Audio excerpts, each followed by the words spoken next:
मेरे साथ कार्यक्रम में शामिल हो रहे हैं एक बेहद खास मेहमान, गोल्डीलॉक्स प्रीमियम रिसर्च के फाउंडर और चीफ स्ट्रेटेजिस्ट गौतम शाह साहब। गौतम जी, बहुत बहुत स्वागत है आपका।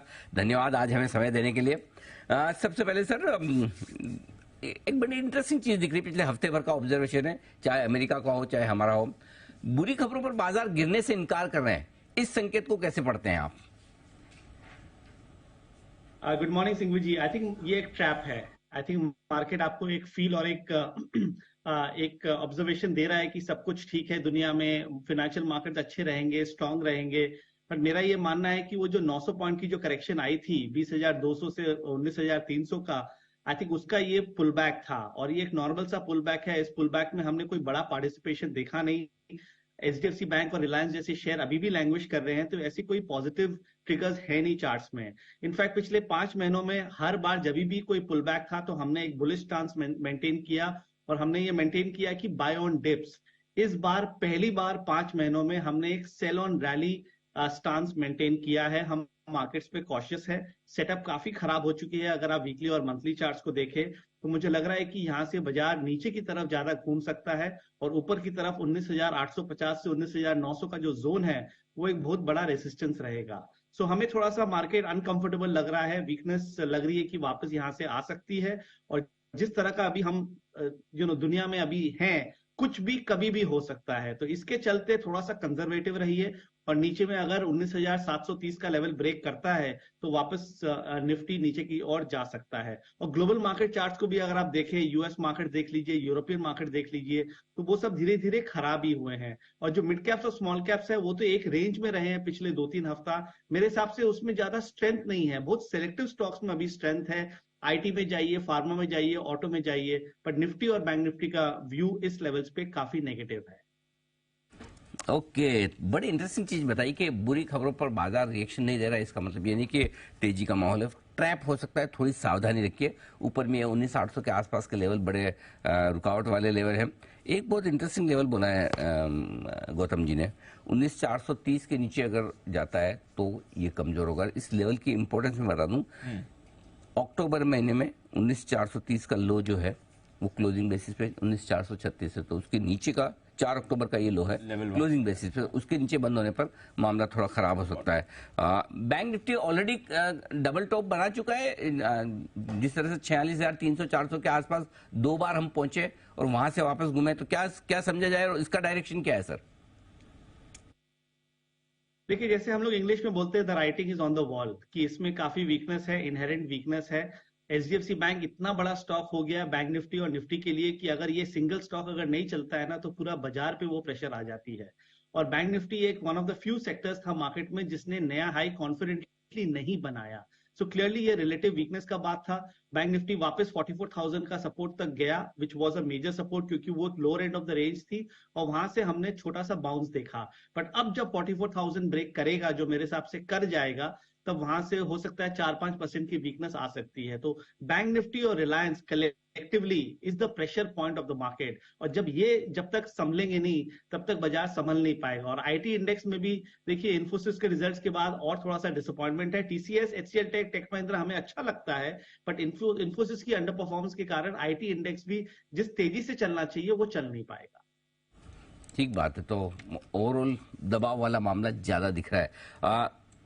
एक और चीज जो परेशान कर रही है भारतीय बाजारों को वो है कच्चा तेल। वापस से क्रूड के दाम मजबूत हुए हैं, इसके चार्ट्स क्या कह रहे हैं? देखिए, नाइमेक्स क्रूड का अगर आप देखें तो चार्ट तो ये अच्छा ही है, माने ये शॉर्ट टर्म अप ट्रेंड में है। 78 to $80 का जो लेवल है लॉन्ग टर्म सपोर्ट है, मेरे हिसाब से वो ब्रेक नहीं करेगा और यहां से धीरे धीरे नाइमेक्स क्रूड 90-92 तक जा सकता है। और अगर वो निकलता है तो 105 तक भी जा सकता है, जो हमारा मीडियम टर्म व्यू है। तो अगर आप गोल्ड एंड सिल्वर का चार्ट देखें, वो भी हम काफी बुलिश है। अभी जो जियोपॉलिटिकल डेवलपमेंट्स आई हैं उसके कारण उसमें भी हमने पिछले 5 दिनों में स्ट्रेंथ देखा। तो अगर आप सब चीज को ज्वाइन करते हैं, gold, silver, crude, equity markets, India VIX, dollar index, तो सबको अगर आप ये ज्वाइन करते हैं तो लग रहा है कि मार्केट एक कॉशियस टेरिटरी में अगले 2 से 4 हफ्ता रहेगा, maybe even more. Gautam ji, आपने तो काफी ये समय देखा होगा इलेक्शंस के पहले के साल में जनरली वैसे भी सावधानी होती है, आप कह भी रहे हैं।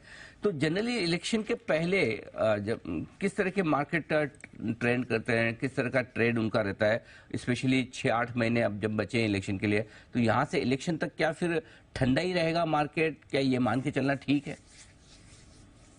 लग तो रहा है वही कि सिग्विजी की ठंडा रहेगा, क्योंकि अगर आप वीकली और मंथली चार्ट्स में देखें तो पहली बार इस साल में ऐसी ट्रिगर आई है जो ये कह रही है कि मार्केट में अब कोई मेजर तेजी नहीं है। हो सकता है कि मार्केट ज्यादा गिरे नहीं, क्योंकि हमें ये भी समझना पड़ेगा कि 16,000 करोड़ का एसआईपी अभी भी सिस्टम में हर महीने आ रहा है।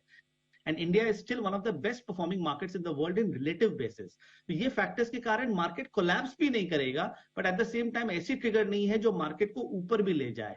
सो अगर आप ब्रॉडली पकड़े तो समझिए नीचे में 18,500, ऊपर में 20,400-500, ये 2,000 पॉइंट का रेंज में अगर बाजार अगले दो चार महीने रह जाए तो मेरे हिसाब से ठीक लग रहा है। और इलेक्शंस देखिए इस बार तो और भी इंपॉर्टेंट है, क्योंकि आपने देखा है कि ऑपोजिशन क्या कर रहा है और असेंबली इलेक्शंस क्लोज आ रहे हैं। तो इस फैक्टर्स के कारण मार्केट में वॉलेटिलिटी जरूर रहेगी। जो रनअवे रैली हमने पिछले 3-4 महीनों में देखी वो अब नहीं रहना पड़ेगा। थोड़ा सा स्टॉक पिकिंग में मेहनत करना पड़ेगा। डिफेंसिव स्टॉक्स में रहिए, जैसे मैंने कहा आईटी, फार्मा, डायग्नोस्टिक स्पेस हमें काफी अच्छा लग रहा है, मेगा ट्रेंड लग रहा है।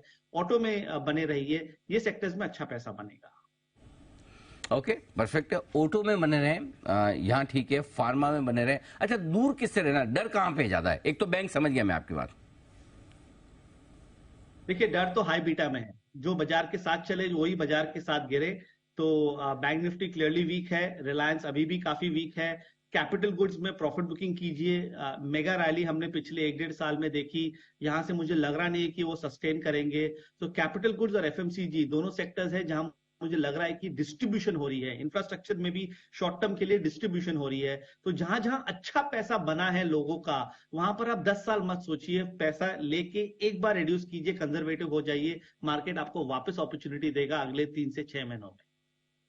आपने जो कहा कि जहां ज्यादा पैसा बना है, ज्यादा पैसा तो सारा मिड कैप स्मॉल कैप में बना है, फिर